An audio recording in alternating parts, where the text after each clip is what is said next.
आदमी पार्टी शुरू करने जा रही है तिरंगा शाखा। डॉक्टर अल्ताफ अहमद जिला अध्यक्ष ने बताया आरएसएस और आप की तिरंगा शाखा में फ़र्क। आम आदमी पार्टी की तिरंगा शाखा अपने आप में एक बेहतरीन संगठन बनने जा रहा है भारत में। और मैं आपको बताना चाहता हूं कि आम आदमी पार्टी की तिरंगा शाखा और आरएसएस की तिरंगा शाखा में फ़र्क क्या है। आरएसएस की तिरंगा शाखाओं में महिलाओं को कभी वरीयता नहीं दी गई है, महिलाएं वहां पर नहीं रहती हैं। लेकिन आम आदमी पार्टी की तिरंगा शाखा में महिलाओं को वरीयता दी जाएगी। आरएसएस की तिरंगा शाखा में दलितों को, ओबीसी को कोई वरीयता नहीं दी जाती है। लेकिन आम आदमी पार्टी की तिरंगा शाखा में दलितों को भी स्थान दिया जाएगा। समाज के देश में सभी समाज के लोगों को बराबर से स्थान दिया जाएगा। आरएसएस की तिरंगा शाखाओं में और इसकी तिरंगा शाखा में और आम आदमी पार्टी की तिरंगा शाखा में एक बड़ा फ़र्क ये भी है कि हमारी तिरंगा शाखा में संविधान को, बाबा साहब भीमराव अंबेडकर के बनाए हुए संविधान को पढ़ाया जाएगा। जितने भी महापुरुषों ने देश में अपनी जान की आहुति दी है देश को आज़ाद करने में, उनके बारे में हम लोग उस पर चर्चा करेंगे। देश की राजनीति में क्या उतार चढ़ाव चल रहा है और देश में किस तरह से अनियमितताएं हो रही हैं, हम उनके ऊपर चर्चा करेंगे। लोगों को, समाज को जोड़ने का काम करेंगे, समाज को तोड़ने का काम नहीं करेंगे। किसी भी धर्म के खिलाफ नहीं काम करेंगे, सभी धर्मों को एक बराबर लेके चलेंगे। और आम आदमी पार्टी 1 जुलाई से अपनी तिरंगा शाखा की शुरुआत करने जा रही है और हम लोग बहुत जल्दी देश में एक नई क्रांति को लाने जा रहे हैं, एक नई क्रांति को जन्म देने जा रहे हैं। मैं आपके माध्यम से सभी अपने साथियों को कहना चाहता हूं, आप सब लोगों से कहना चाहता हूं, सारे दर्शकों को कहना चाहता हूं कि आप लोग भी आम आदमी पार्टी की तिरंगा शाखा को ज्वाइन करिए।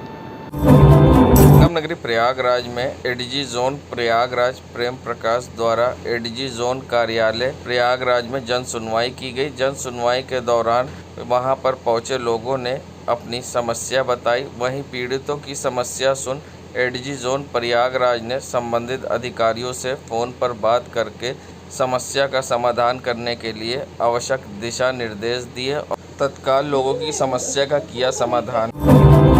नगरी प्रयागराज जहां आगामी मानसून दस्तक देने वाला है, ऐसे में अब कांग्रेस के वरिष्ठ नेता इरशादुल्लाह ने नगर निगम से सफाई की मांग करते हुए क्षेत्र की समस्या बताई है। साथ ही उन्होंने कहा कि हालात बहुत ख़राब है, नाले और नालियों की सफाई को लेकर किस तरह से समस्या होती है और हर साल जल भराव होता है। ऐसे में क्या कुछ कहना था कांग्रेस के वरिष्ठ नेता इरशादुल्लाह का इस पूरे मामले पर, आइए सुनाते हैं आपको।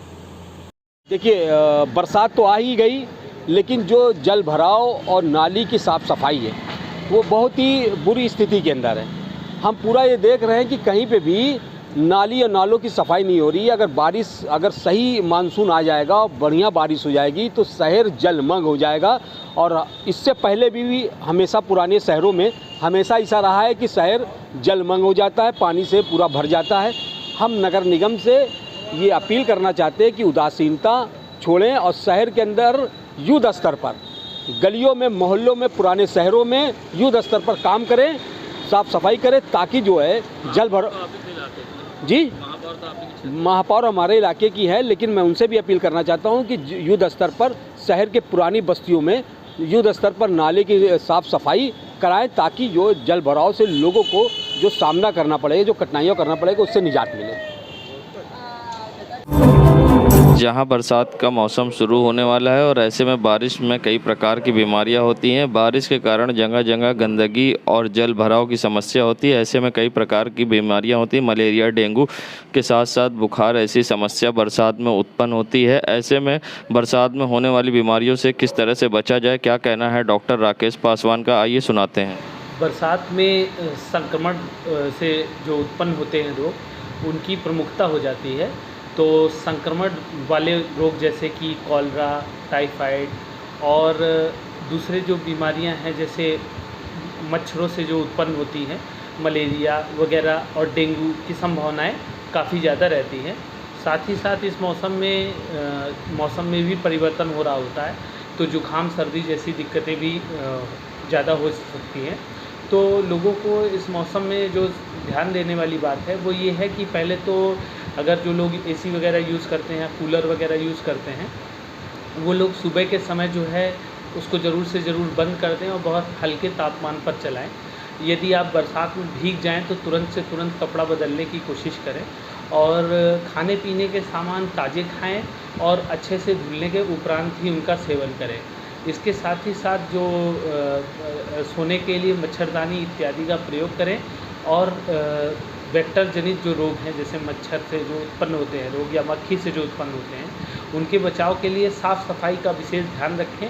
अपने आसपास जो सफाई है वो सुनिश्चित कराएं, क्योंकि बरसात में जो हमारे यहाँ गमले वगैरह होते हैं, कूलर अनयूज्ड सामान पड़े होते हैं, उसमें पानी इकट्ठा हो जाता है, जिसकी वजह से वेक्टर जनित रोग जो होते हैं, जिससे मच्छर से जो उत्पन्न होते हैं, मक्खी से जो उत्पन्न होते हैं, उनकी भी प्रमुखता हो जाती है।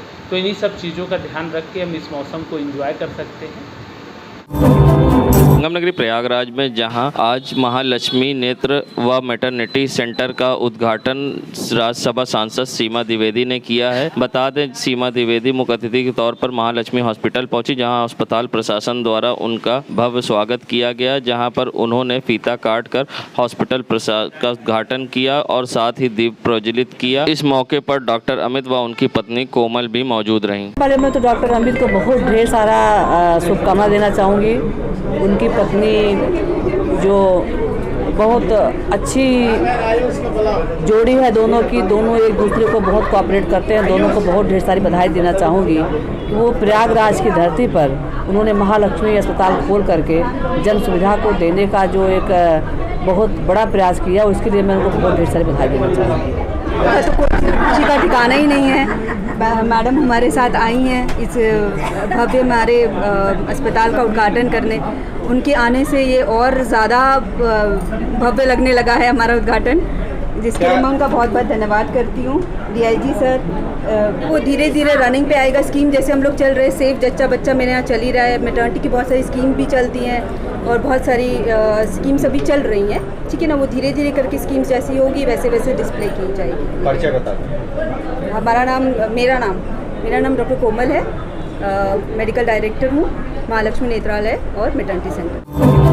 संगम नगरी प्रयागराज इतिहास में 25 जून का दिन भारत के लिहाज से एक महत्वपूर्ण घटना का गवाह है। आज के ही दिन 1975 में देश में आपातकाल लगाने की घोषणा की गई थी, जिसमें ऐतिहासिक घटनाओं को जन्म भी दिया। 26 जून 1975 से 21 मार्च 1977 तक 21 महीने की अवधि तक भारत में आपातकाल था। इस तत्कालीन राष्ट्रपति फखरुद्दीन अली अहमद ने तत्कालीन प्रधानमंत्री इंदिरा गांधी के नेतृत्व वाली सरकार की सिफारिश पर भारतीय संविधान के अनुच्छेद 352 के अधीन देश पर आपातकाल की घोषणा की गई थी, जिस पर अब लोगों के अलग अलग तर्क हैं। यहाँ पर जिन्होंने आपातकाल देखा है, अब उनका कुछ अलग कहना है। किसी ने नसबंदी को मामले को बताया तो किसी ने अन्य चीज़ों को लेकर आपातकाल की स्थिति पैदा होने का मंजर बताया। किस तरह से वहाँ पर परेशानियाँ हुई और किस तरह से लोगों को परेशानी का सामना करना पड़ा था, यहाँ तक कि एक दूसरे से खड़े होकर बात करने की में भी लोगों को संकोच होता था और किस तरह से अधिकारियों द्वारा उनको परेशान किया गया। ऐसे में क्या कहना है यहाँ के नागरिकों का, आइए सुनाते हैं आपको सारी कहानी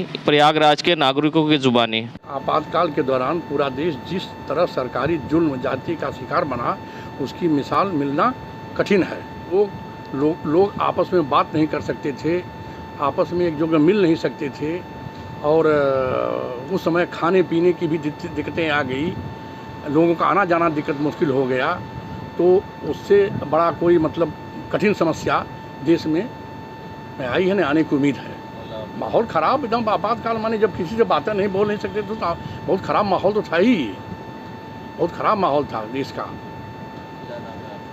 हमारा नाम विनोद सिंह है, खादी भंडार, श्री गांधी आश्रम खादी भंडार। मुख्य चीज़ ये है कि उस समय नसबंदी जोर ज़बरदस्ती से हुआ था। अधिकारियों का लालच दिया गया था कि आप इतना नसबंदी कराएंगे, ये चीज़ देंगे। इससे अधिकारी जो है जोर ज़बरदस्ती जनता के साथ किया।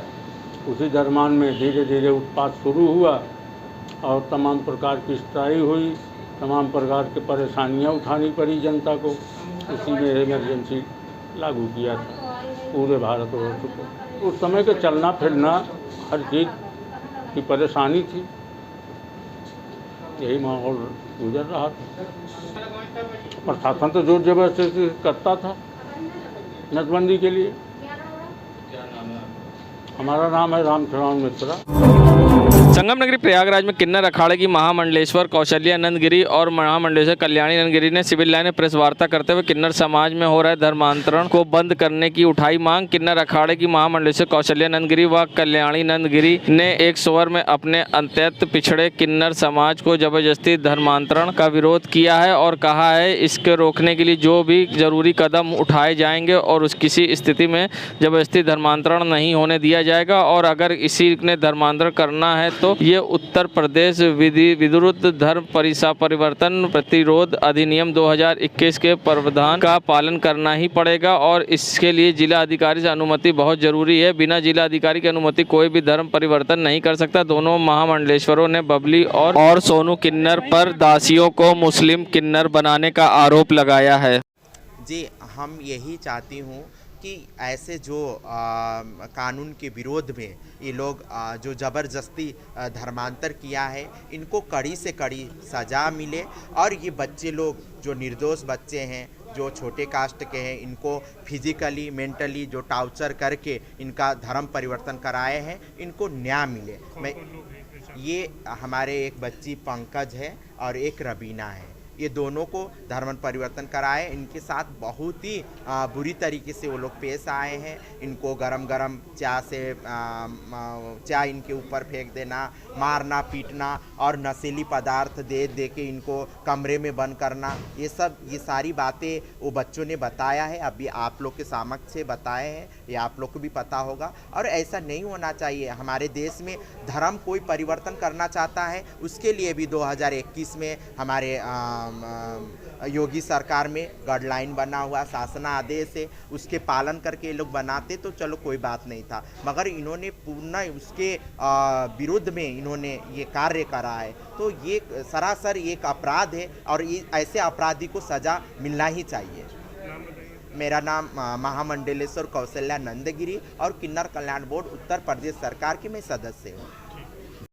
सोनू और बबली दोनों मुझे मारती थी, गाली देती थी, कहीं चिमटे छुआ देती थी, कहीं कुछ बहुत टॉर्चर देती थी मुझे कि कहीं कुछ भी कहीं जाऊँ तो निकलने नहीं देती थी घर से। कहाँ चिमटा छुआ देती? जी ये देखिए अभी तक। क्या चाहती हैं? जी मैं यही इंसाफ चाहती हूँ। क्या किया इन्होंने आपके साथ? जी मुझे मुस्लिम बनाया, हिंदू से मुस्लिम। कब बनाया था? अभी यही 3 महीने पहले, पिछले रमजान में। मुकदमा दर्ज कराया आप लोगों ने? हाँ। गिरफ्तारी नहीं हुई है? नहीं। क्या चाहते हैं? जी हम चाहते हैं उसको अरेस्ट किया जाए। नाम बताइए। जी मेरा नाम है पंकज। कि जब से मैं छोटी सी थी प्रोग्राम करते थे तो मुझे नाचने गाने भी नहीं, बबली किन्नर और सोनू किन्नर देते थे। जब भी हमें देखते थे तो दारू पी के पकड़ लेते थे कि तुम कहीं नाच नहीं सकते, गा नहीं सकते, आप हमारे साथ चलो। मतलब कि आपके अंदर कला अच्छी है, जो भी है। हम गरीब लोग, हम लोग तो इतना जानते नहीं कि कैसे क्या होता है, तो हमें ज़बरदस्ती ले जाती थी, घर में काम वाम कराती थी, दवा खिलाती थी, इंजेक्शन लगा के सुला देती थी और फिर और भी लोग आते जाते थे उसके यहाँ, तो इतना कुछ पता नहीं। फिर हमारा हिंदू से हमें मुसलमान करवा दिया उसने बहुत, और बड़े का गोश्त भी खिलाया उसने, गाय का खाना नहीं देती थी, बहुत कुछ मतलब कि बहुत जुल्म करती थी, मारती थी, पेट पे मेरे चाय फेंक दी खोलते खोलते। क्या चाहते हैं? क्या चाहते हैं? हम चाहते हैं हमें इंसाफ चाहिए बस। फिर हिंदू बनना चाहते हैं? हिंदू तो हम हैं ही हैं, वो तो हमारे साथ जुल्म जो की है हम उनको इंसाफ दिलवाइए। धर्मांतरण भी किया है? हाँ हमारा भी मतलब धर्मांतरण किया है उसने। कार्रवाई चाहती है? जी हाँ, उसके ऊपर कार्रवाई हो। नाम बताइए अपना। मेरा रवि नाम है।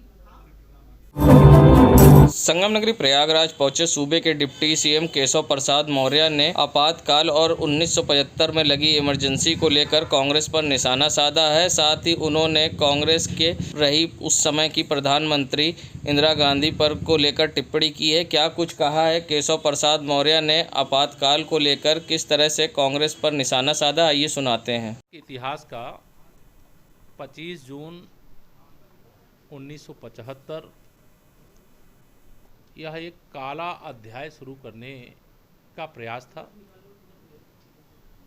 आपातकाल के माध्यम से कांग्रेस की उस समय की प्रधानमंत्री श्रीमती इंदिरा गांधी जी ने लोकतंत्र की हत्या करने का जो प्रयास किया था, जिसके कारण लोगों को एक तरह से देश में अपनी बात कहने का जो अधिकार संविधान ने दिया था उससे वंचित कर दिया गया था। मीडिया को पर सेंसर लागू कर दिया गया था और पूरा देश 25 जून 1975 से आपातकाल की जो शुरुआत हुई उसे एक काले अध्याय के रूप में जानता है। और जिस प्रकार से श्रीमती इंदिरा गांधी की चुनाव में गड़बड़ी के बाद, इलाहाबाद उच्च न्यायालय के जज फैसले के बाद आपातकाल को लाया गया, उसे दृष्टिगत रखते हुए मैं यह मानता हूं कि कांग्रेस के द्वारा जब कभी लोकतंत्र की बात की जाती है तो वह शोभा नहीं देती है। आज काला आपातकाल की शुरुआत आज के दिन हुई थी, उसके विरोध में आज हम लोगों का यहाँ कार्यक्रम भी है और देश की जनता को जगाने का, प्रदेश की जनता को जगाने का, प्रयाग की जनता को जगाने का यह प्रयास भी होगा। वहाँ पर हम लोग और विस्तार से चर्चा करेंगे। महाराष्ट्र में जो